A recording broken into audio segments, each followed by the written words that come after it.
Bonjour à tous. Je suis content que vous soyez aussi nombreux, franchement, je ne l'attendais pas. Je vais vous parler aujourd'hui des algorithmes génétiques. Alors, on entend beaucoup parler de deep learning, machine learning, à toutes les sauces. Voilà. En fait, les algorithmes génétiques, c'est une autre branche de l'intelligence artificielle qui font partie des algorithmes évolutionnistes. Et on va voir dans cette présentation, en fait, les algorithmes génétiques, et je vais vous présenter rapidement d'autres algorithmes évolutionnistes. Alors déjà, qui a entendu parler des algorithmes génétiques au moins une fois? Oui, peut-être. Ok, super. Alors, les algorithmes évolutionnistes, en fait, il y a beaucoup de types. Il y a des algorithmes de Koenig-Fournier, on va voir ça un peu à la fin de la présentation. Ça s'inspire des trajets de phéromones que déposent les fourmis pour la recherche de la nourriture. On va voir comment ça peut s'appliquer au problème de voyageurs commerce. Il y a un autre type d'algorithme qui s'appelle le simulated annealing ou le molecule simulant en français. Et là, ça s'inspire en fait de la faculté qu'a un métal à se déformer quand il est chaud et le fait qu'il devienne de plus en plus figé quand il se refroidit. Et là, une nouvelle fois, on va utiliser cet algorithme pour résoudre le problème de voyageurs commerce. Il y a deux types d'algorithmes. Il y a les differential algorithms, l'algorithme à l'évolution différentielle, les particle swap algorithms, l'optimisation par assez particulière. J'ai un super bouquin à vous conseiller, je vous montrerai juste à la fin. Gratuit en ligne, pas de soucis. Et les algorithmes génétiques dont on va parler dans cette présentation. Les algorithmes génétiques qui sont une extension des algorithmes génétiques où on va optimiser certaines phases à chaque étape. On va voir ça juste après. Et en fait, tous ces algorithmes sont tellement configurables, en fait, il y a énormément de variantes qui ont été créées. Si vous regardez la littérature sur le net, il y a un de chercheurs qui a inventé des variantes. C'est un peu ce qui se passe avec le deep learning où ils changent leur fonction à chaque fois. Là, c'est la même chose. Alors, il y a un point commun avec tous ces algorithmes, c'est qu'ils s'inspirent de mécanismes physiques naturels. On l'a vu avec les fourmis qui déposent des phéromones, le métal qui se refroidit. Les algorithmes génétiques, justement, s'inspirent des mécanismes de sélection naturelle où on a des individus qui évoluent au cours du temps. Donc c'est leur génome qui évolue et qui s'adapte à son environnement. Et donc, en informatique, ces algorithmes sont surtout utilisés en tant qu'algorithmes d'optimisation. Ils permettent de trouver des solutions approchées à des problèmes où ça serait trop coûteux de tester toutes les configurations par groupe phase. Donc on va accepter le compromis de tester un sous-ensemble de solutions, mais grâce au temps qu'on va gagner, on va accepter ce compromis. Donc grâce au temps qu'on va gagner, on va choisir finalement les recommandations proposées par l'algorithme. On va voir ça juste après. Donc des cas très concrets de ces algorithmes, des cas d'utilisation dans la vie réelle. En marketing, par exemple, quand une agence de location de voiture veut implanter des sites sur le territoire français, elle peut utiliser ces algorithmes pour savoir comment disposer ses agences dans telle ou telle ville en France. Je vais détailler ce cas tout à l'heure. La NASA aussi utilise ça pour la détection d'orbite de satellites. Je vous invite à regarder le lien. Et on va détailler un autre exemple aussi qui est utilisé la NASA pour concevoir des antennes miniatures disposées sur les satellites qui ont été placés en orbite. C'est la mission ST5, on va voir ça juste après. Il y a évidemment énormément d'autres secteurs où sont utilisés ces algorithmes, comme c'est des algorithmes d'optimisation.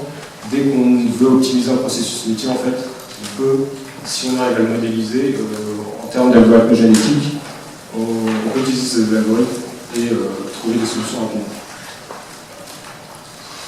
Alors, les algorithmes génétiques, en fait, s'articulent de cette façon.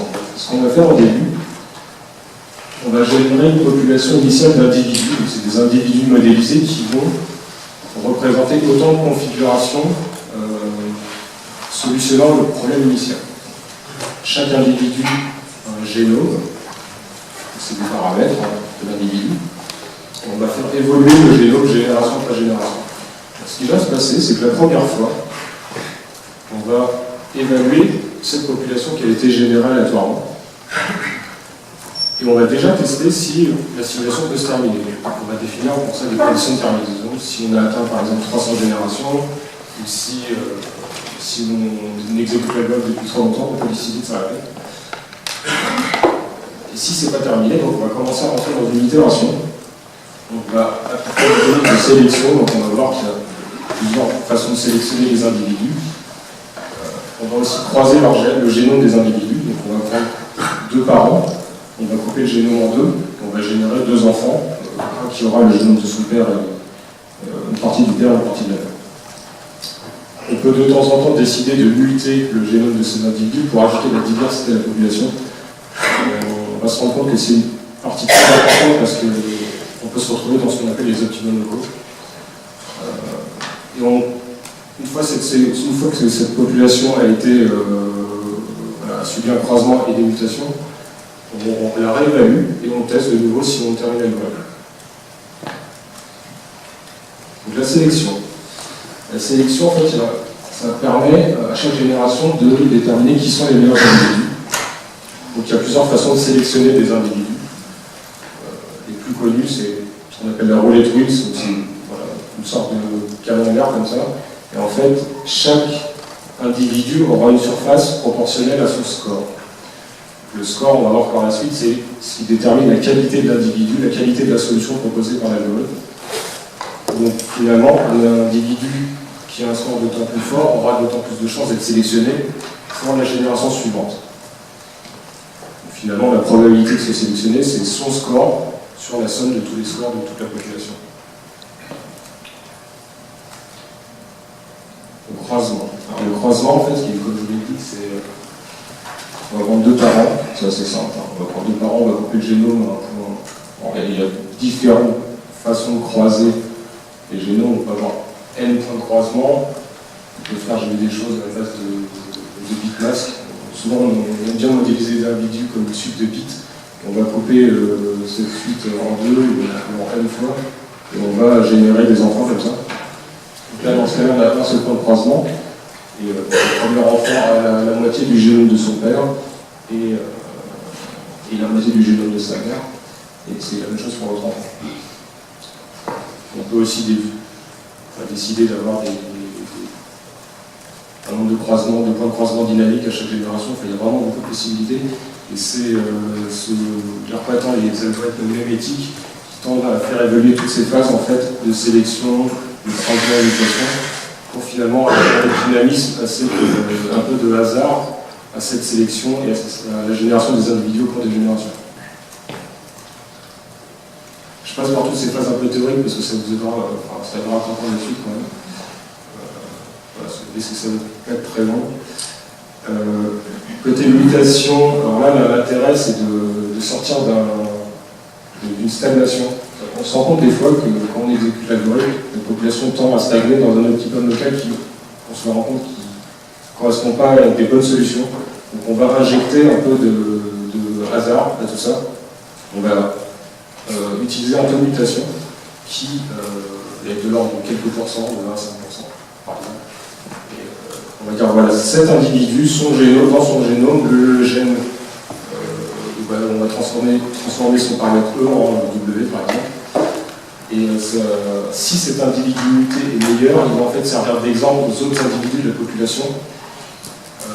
Et donc ça sera bénéfique pour tout le développement de la technologie.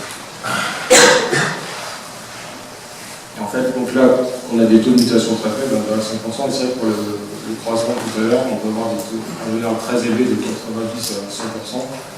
C'est vraiment très complémentaire. L'évaluation, c'est la phase la plus importante. On va assigner une note à chaque individu. On va utiliser pour ça ce qu'on appelle une fonction de fitness qui évalue la qualité de l'individu.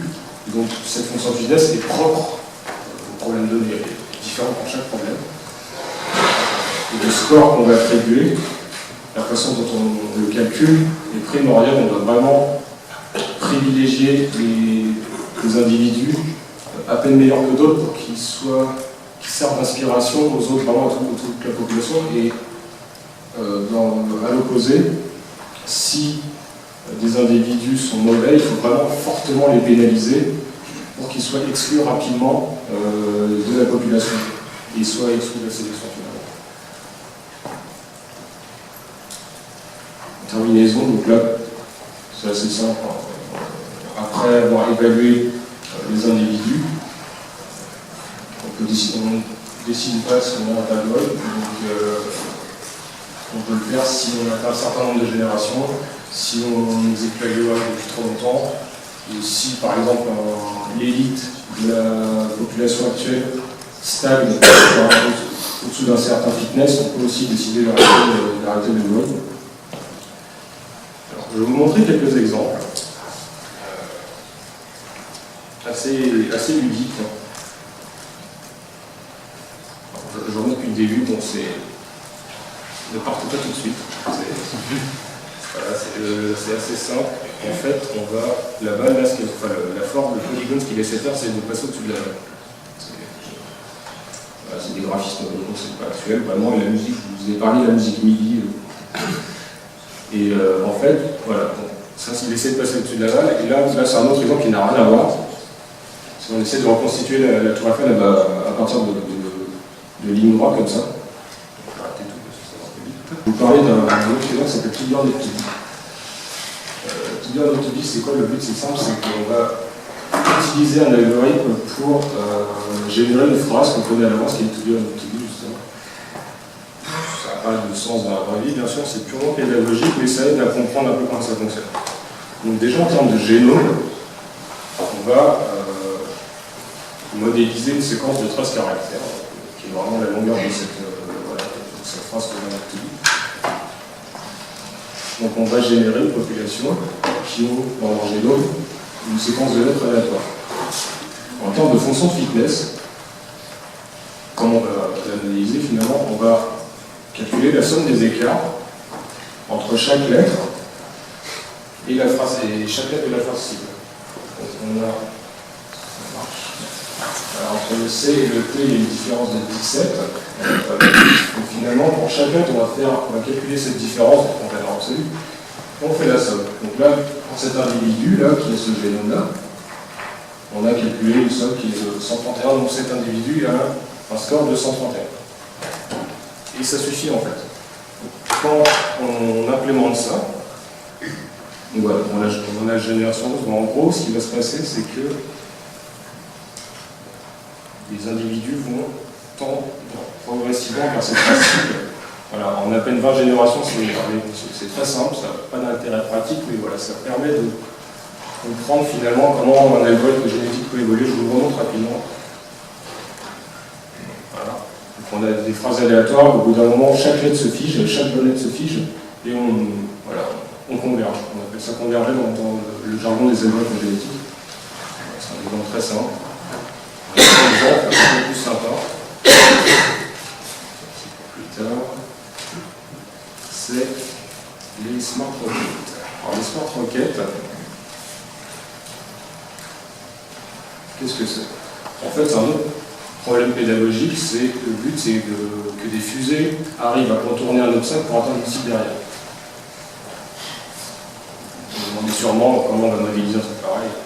En fait, ce qui se passe, c'est que le génome de chaque fusée, c'est finalement une séquence de 300 vecteurs d'accélération sur un plan de dxy. Sans fitness, on a deux choses à prendre en compte. La première, c'est que le score d'un individu est d'autant plus élevé qu'il se retrouve proche de la cible à la fin de son mouvement.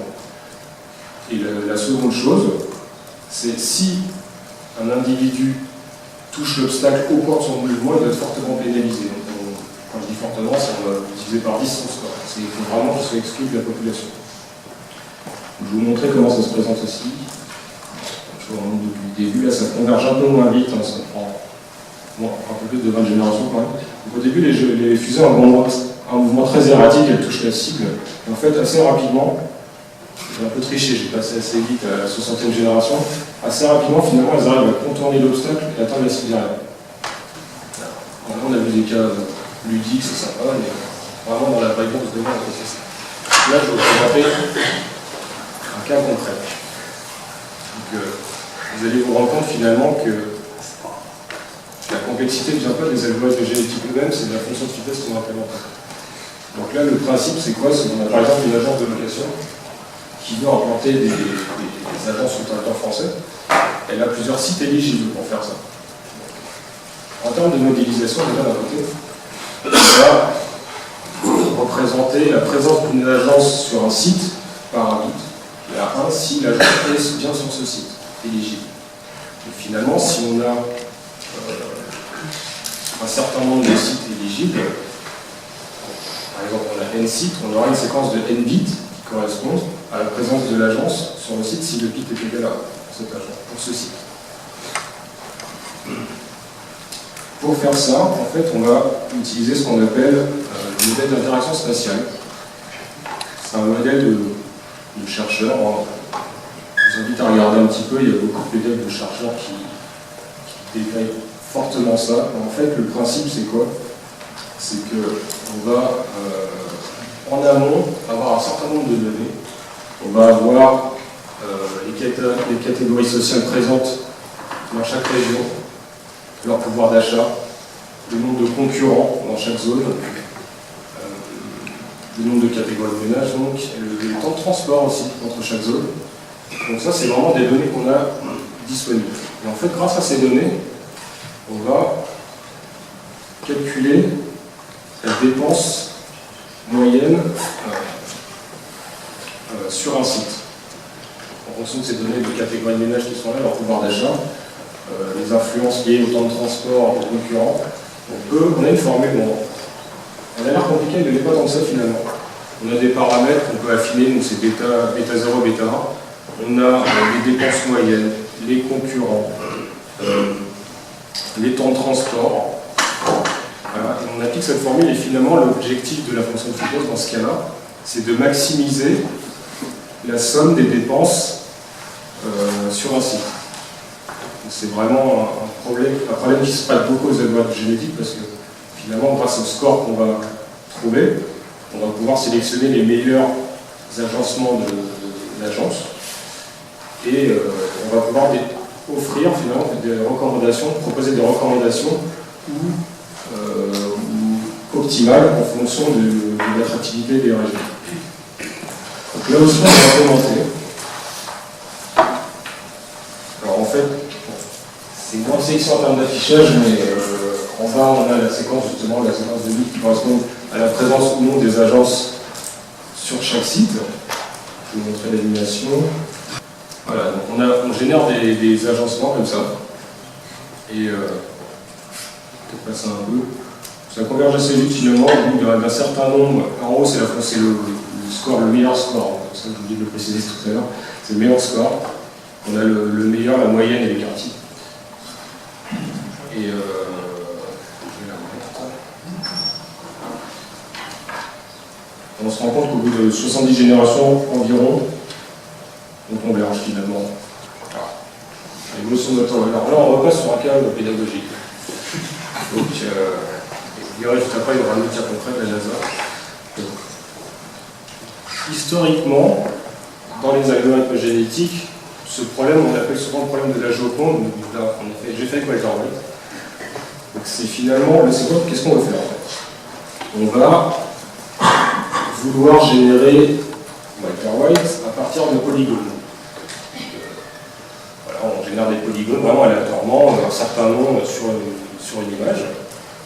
Et on va essayer grâce à ces polygones, finalement, on va essayer de générer une image qui ressemble le plus possible à Walter White.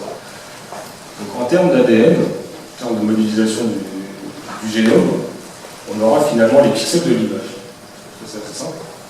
Et en termes de fonction de fitness, c'est le score, ça va être quoi? Ça va être, c'est pas un écart type, mais c'est, voilà, on va faire la somme de la racine carrée des différences de chaque composante RGB entre l'image cible et l'image régionale. Et ça suffit finalement à générer quelque chose. Alors, je vous montrerai ça, l'animation, ça va être plus parlant. Je ne vous cache pas, c'est une simulation qui dure 4 heures. On va pas jusque-là, mais j'ai vraiment enregistré les 4 heures. Alors, au bout d'une heure, par exemple, 1h30, on converge vers ça. Après, si on veut vraiment une définition maximale, il faut attendre peut-être 4 jours. Mais vous voyez l'idée. Voilà, ça s'affine un peu, la résolution s'améliore un peu. Au bout de 3 heures, presque 4 heures. Voilà, vous voyez un petit peu, ça s'affine un peu. Comme je vous l'ai dit initialement, ce problème, on appelle ça le problème de la Joconde, parce que vous ne trouverez pas d'exemple avec Walter White, les avoués non plus, je l'ai fait. Mais vous trouverez par contre d'autres exemples avec la Joconde. Je vais vous montrer ce que j'ai fait aussi avec la Joconde. Demande comment ça va y arriver, en fait. Je vais aller trop vite, au bout de 9 minutes, voilà. Au bout de 9 minutes, déjà, on a quelque chose qui ressemble bien. Voilà. Et ça s'affine de la même façon au fur et à mesure. Voilà, c'est un peu précis. Voilà. Je vais passer à 2 heures. 3h20. Voilà, donc vous voyez l'idée en fait. C'est toujours en PNG.